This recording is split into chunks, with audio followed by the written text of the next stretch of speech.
नमस्कार।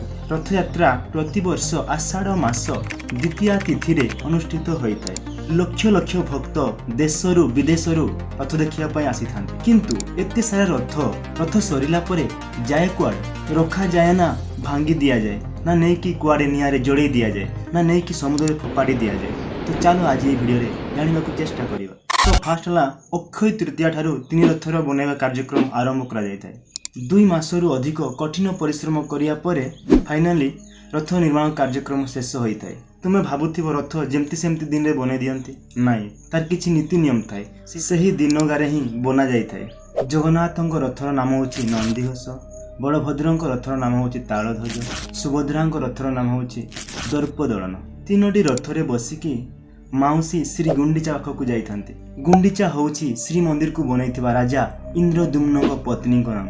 राजा इंद्रदुम्न जेतेबेले श्री मंदिर को बनौथिले सेतेबेले महाप्रभु जगन्नाथ श्री गुंडीचा को प्रतिश्रुति देइथिले जे प्रति वर्ष रथ यात्रा रे से भक्त माननको दर्शन देवा सहित तांको घर को बुली आसीबे। सेही दिन ठारू तीन ठाकुर रथ यात्रा दिन आसिकी 9 दिन रहिकी दशमी दिन पुणी थरे फेरी जाआंती। सतेनी आम महाप्रभु जगन्नाथ महान ना।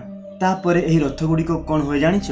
तापरे श्री क्षेत्र रे नीलाद्री विजय करा जाय। तीन ठाकुर रत्न सिंहासन को जाइथांती। तुमे तो जानिछ आमे जन्म होइछु माने आम मृत्यु मध्य आम साथ रे अछि, मृत्यु मध्य हबो। केही रही नाही रहिबे नाही एही भवरंग भूमि तळे। सर्वे निज निज अभिनय सारी बाहुडीबे काळ बळे। ठीक सेमिति रथ गुड़िकर मध्य निजर पूजा विधि अनुसार भंगाभंगी कार्यक्रम आरंभ करा जाय थाए। प्रति वर्ष रथ सरिला परे श्रावण मासरे रथ भंगाभंगी कार्यक्रम करा जाय थाए। प्रथम भंगा जाए देवी सुभद्राଙ୍କ रथ, द्वितीय रे बलभद्रଙ୍କ रथ, तृतीय रे महाप्रभु जगन्नाथଙ୍କ रथ। 12 दिन धरी एही रथ भंगा कार्यक्रम चली थाए। केवल श्री मंदिर सेवक माने ही भंगाभंगी कार्यक्रम करिथांते। जेपरी रथ बनेवा कार्यक्रम तळु माने चकठारु आरंभ करा जाय थाए, ठीक सेमिति भांगीबा कार्यक्रम मध्ये ऊपर ठारु तळकु करा जाय थाए। चक, दंडिया, सिंहासन, हंसपाद एपरी 34 जिनिस को भांगी दिया जाय थाए। एही समस्त रथर पार्ट गुडी को गुंडीचा मंदिर पाखकु नेकी पूरी प्रशासन द्वारा नीलाम करा जाय थाए। एगुडी को भक्त माने किनी थांते। आउ एही सब काठ गुडी को नेकी श्री मंदिर रे जो रोसई हुए कठ भोग ताकू रोसई करा जाय थाए। अन्य अंश गुडी को जगन्नाथ बल्लभ मठ ठारे रखा जाय थाए।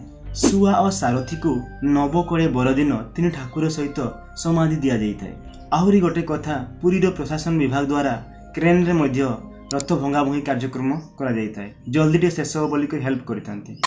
आशा करूची वीडियो द्वारा किसी आपण शिखिबा को पाइतबे। वीडियो शेष पर्यंत देखिथारु बहुत बहुत धन्यवाद। जय जगन्नाथ।